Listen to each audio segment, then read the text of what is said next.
In The Art and Craft of the Machine, Frank Lloyd Wright discusses the progress of artistic vision into an age more full of machines and logically argues for a beneficial relationship, a synergistic relationship even, between machines and art, by arguing that, in fact, industrial progress is a type of art. This address was given to the Chicago Arts and Crafts Society in 1901, the very beginning of industrialization, so this whole idea of technology becoming more prominent was still a very new, very almost controversial idea at the time. Frank Lloyd Wright created some of the most recognizable pieces of architecture ever created. Born in 1867, Wright came into the world at the ideal time to witness the rapid industrialization of America. As he watched this transformation from an artist's perspective, he began to develop his own vision, a vision focused on a combination of this new technology and his passion, architecture. Frank Lloyd Wright opens his piece with the following. As we work along our various ways, there takes shape within us in some sort an ideal, something we are to become, some work to be done. This, I think, is denied to very few, and we begin really to live only when the thrill of this identity moves us in what we will accomplish. In the years which have been devoted to my own life to working out in stubborn materials a feeling for the beautiful, in the vortex of distorted, complex conditions, a hope has grown stronger with the experience of each year, amounting now to a gradually deepening conviction that in the machine lies the only future of art and craft. As I believe, a glorious future. That the machine is, in fact, the metamorphosis of ancient art and craft. That we are all at last face to face with the machine, the modern sphinx, whose riddle the artist must solve if he would that art live. For his nature holds the key. For one, I promise, whatever gods may be, to lend such energy and purpose as I may possess, to help make this meaning plain, to return again and again to the task whenever and wherever need be. For this plain duty is thus relentlessly marked out for the artist in this, the machine age, although there is involved an adjustment to cherished gods, perplexing and painful in the extreme. The fire of many long-honored ideals shall go down to ashes to reappear, phoenix-like, with new purposes. Wright opens his piece by discussing an idea of destiny, of some work to be done. There's no serious rhetorical idea here, except that he's trying to make us feel important, like we all have some important task. He expands on this idea and turns it into a very important rhetorical point when he says, in the years which have been devoted in my own life to working out in stubborn materials a feeling for the beautiful, in the vortex of distorted complex conditions, a hope has grown stronger at the experience of each year, amounting now to a gradually deepening conviction that in machine lies the only future of art and craft. Now Wright starts to go somewhere with this whole idea of destiny and this central hope that drives our entire lives. He compares his life to this whole format, saying that his hope eventually grew into a conviction, something even stronger. A conviction saying that in machine lies the only future of art and craft. Basically his main point.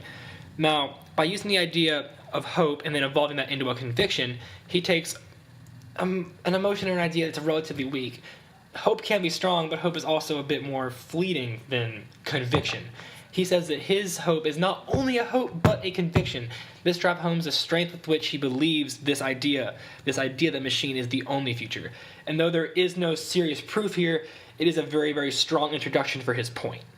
Further along the piece, Wright brings into focus and discusses the opinions of those who would disagree with his ideas, saying, the machine these reformers protested, because a sort of luxury which is born of greed had usurped it and made of it a terrible engine of enslavement, deluged the civilized world with a murderous ubiquity, which plainly enough was the damnation of their art and craft. It had not then advanced to the point which now so plainly indicates that it will surely and swiftly, by its own momentum, undo the mischief it has made, and the usurping vulgarians as well. Nor was it so grown as to become apparent to William Morris, the grand Democrat, that the machine was the great forerunner for democracy. Before considering the rest of the passage, it is important to acknowledge that William Morris was a politician during the time period who favored socialism and was very against the development of the Industrial Revolution and how it separated classes and, as he thought, killed art. Okay, now with that in mind, let's look at this passage. Wright starts out by discussing that the reformers protest the fact that the machine enslaves people and destroys arts and crafts, exactly the kind of argument that Morris was making. And by doing this, he gives himself a little bit of credibility because it shows that he knows what he's talking about. It's a very simple strategy, but it's still effective. He then goes on to say that it had not then advanced to the point which now so plainly indicates that it will surely and swiftly, by its own momentum, undo the mischief it has made and the usurping vulgarians as well.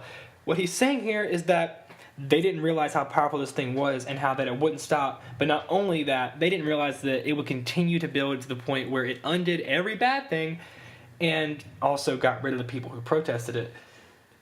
I've got a couple problems with this rebuttal because it has no plain evidence. It simply states his ideas. In fact, that's a kind of a problem I have with a lot of the paper. There's no real concrete evidence. Most of it's just logic. But looking past that, with this sentence, Wright is basically saying the machine's going to fix everything. And as you and me can attest to, it hasn't yet. Maybe it will in the future, maybe it won't. But this rebuttal is a bit flawed.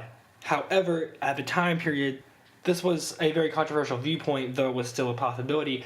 So this idea definitely would have carried some weight when it was first delivered. And it definitely would have, if the person who listening wasn't being too nitpicky or perhaps liked Wright in the first place, it definitely would have pushed that other opinion into the background, the opinion of those who opposed it. The last section I really want to discuss is the one that really embodies Wright's logical view on the subject.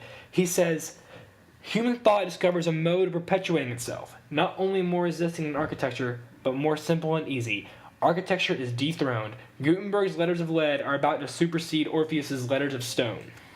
In this section, Wright combines matter-of-fact language with allusions to past great thinkers to really push forward the idea of technology coming in and overwhelming art, forcing art to come together with it and make a bigger whole. The idea of art learning to work with technology comes more into focus later in the piece, but this is the section in which he most clearly states the idea that technology really will overwhelm art unless art can learn to work together with it. Frank Lloyd writes, the art and craft of the machine is an argument that mostly lacks evidence, replacing it instead with logic, to drive home the idea of a synergistic relationship between technology and the arts.